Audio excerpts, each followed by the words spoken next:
Le vote du budget est un des moments clés de la vie d'une collectivité puisqu'il détermine le fonctionnement de ses services pour l'année et les projets d'investissement à court et long terme. Le débat d'orientation budgétaire 2023 a eu lieu durant le conseil municipal du 6 mars. Nous vous proposons donc de vous le résumer, le temps d'une pause café.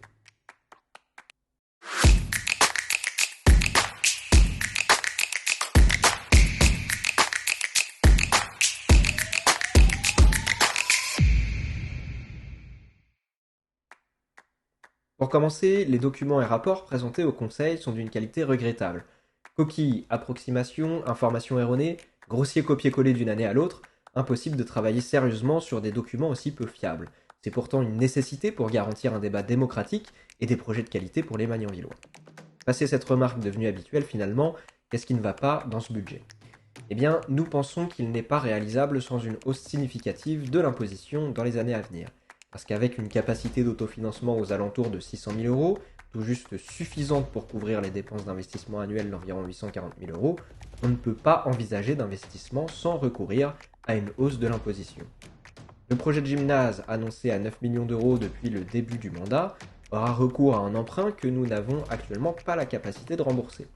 Sans compter que la forte inflation depuis 2020, qui risque de se prolonger cette année encore, aura obligatoirement fait augmenter son coût de 30% au moins. Quelle solution restera-t-il à la majorité pour financer cet emprunt? Eh bien, il leur restera le seul levier encore à disposition des communes pour augmenter les recettes, c'est-à-dire la hausse de la part communale de la taxe foncière. Et c'est pas fini. Ce projet ne prend pas en compte le coût de démolition des deux structures que ce nouveau gymnase devra remplacer, qui devrait se compter en millions d'euros. Alors quelles sont nos propositions pour un budget plus cohérent avec les capacités financières de la commune et ses besoins? Nous les avons organisés en trois axes: la transition écologique, la réflexion réelle sur les projets majeurs et la réorientation des investissements. Les économies d'énergie sont dans tous les esprits et sont une nécessité pour limiter le changement climatique auquel nous devons faire face. Améliorer l'efficacité énergétique de nos bâtiments communaux est une obligation, mais la rénovation est une bien meilleure solution que la construction de nouveaux bâtis. Elle est moins coûteuse, plus écologique et peut notamment bénéficier de subventions du Fonds vert de l'État de 2 milliards d'euros cette année. La mise en place de composteurs collectifs peut également être éligible à ce fonds et constituerait un moyen de répondre à l'obligation pour les collectivités de proposer une solution de traitement des biodéchets à partir du 1er janvier 2024.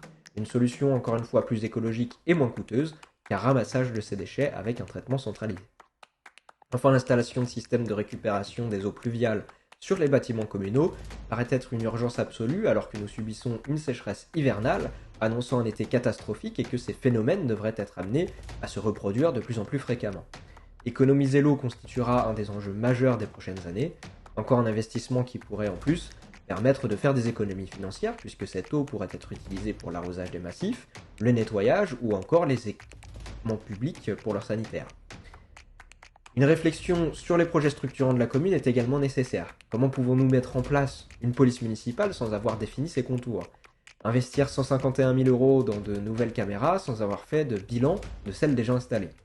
Ou encore faire des projets indépendants les uns des autres dans le complexe sportif sans avoir une vue d'ensemble de l'avenir que nous souhaitons pour celui-ci. Planifier, c'est aussi prendre du recul, c'est aussi faire des économies, financer les bons projets au bon moment, ne pas partir sur des investissements inutiles et puis essayer de les optimiser au maximum. Enfin, ces investissements, il faut les réorienter vers des projets concrets à notre portée et apportant une réelle plus-value pour les Magnanvillois.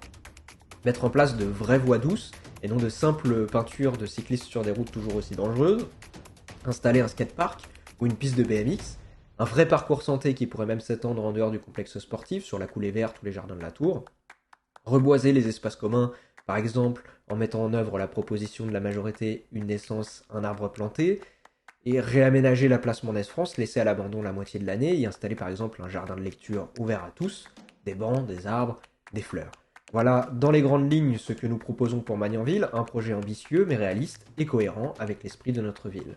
Si vous souhaitez en savoir plus sur nos propositions, n'hésitez pas à suivre nos réseaux pour avoir les actualités ou à consulter notre site internet et notre article sur l'intervention d'Alexandre Chambord en conseil municipal lors du débat d'orientation budgétaire.